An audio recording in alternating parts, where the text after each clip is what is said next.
All right, so look, it's not being talked about enough right now.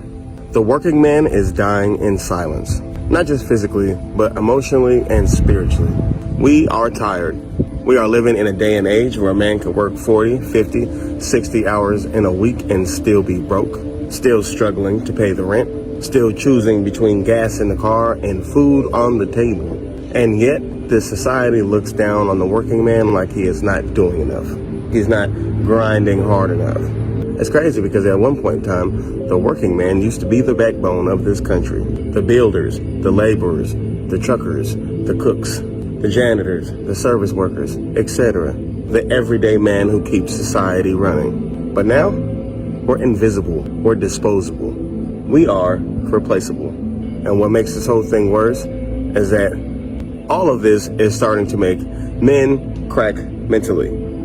All this pressure is starting to make men crack mentally because we've been told all of our lives to man up, to be a real man, and a real man provides. And we carry that pressure into every job, every relationship, and every bill that needs to get paid. So my question is, how long can a man be a man when the system is designed to crush him? This economy is inflated to the point of insanity.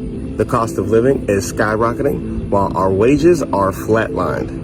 Overtime don't cut it, side hustles don't cut it. So essentially, we are chasing a moving target while being blamed for falling behind. And while we're out here working ourselves to the bone, while we are out here working ourselves to the point of burnout, they are telling us just to work harder.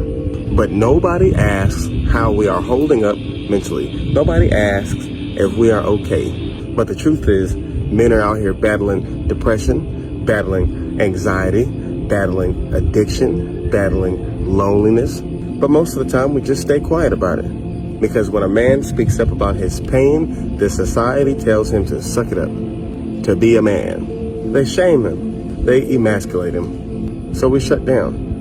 And we internalize this struggle. And we suffer in silence. That's why men's self-unaliving rates are rising. That's why so many men are checking out mentally. Men are starting to become more emotionally detached from their jobs, more emotionally detached from their families, and more detached from their own lives.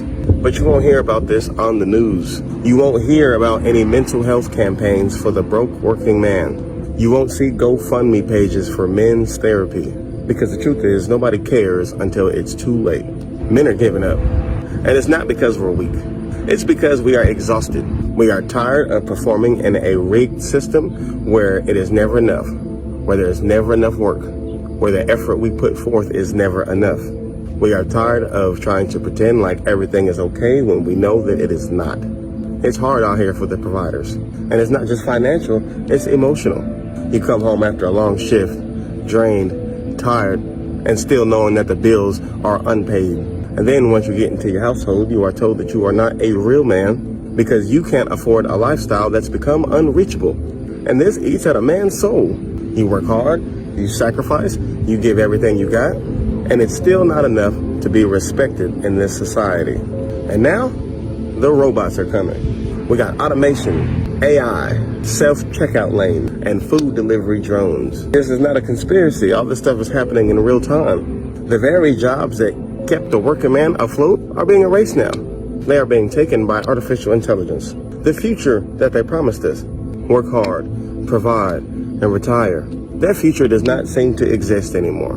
So what happens when a man is no longer needed? What happens to his mind when he is undervalued, when his voice is unheard, and his worth is judged by a broken paycheck? He breaks, but nobody sees it.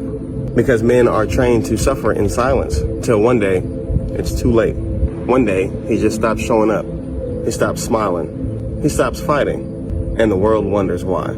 You can't shame a man for trying to provide. You can't shame a man for failing to provide when he's trying in a system that is rigged against him. You can't emasculate a man who is giving everything that he has. A man who is trying. You can't shame him just because his efforts don't match up with this society's unrealistic expectations. The working man is not lazy. He is not weak. He is literally trying to survive in a system that is rigged against him. The truth is, men are drained. Men are tired mentally, physically, and spiritually. And we are starving The working man is starving for respect and understanding. But we don't get flowers. We don't get appreciation. We don't get empathy. It seems that all we get is more bills and more judgment. And when we finally collapse, when the addiction takes over, when the depression takes over, when the self-unaliving headlines come up, then people want to act surprised. That's when people want to say, well, he seemed fine, but he wasn't fine. He was just quiet. Because it just seems like nobody listens till a man is gone.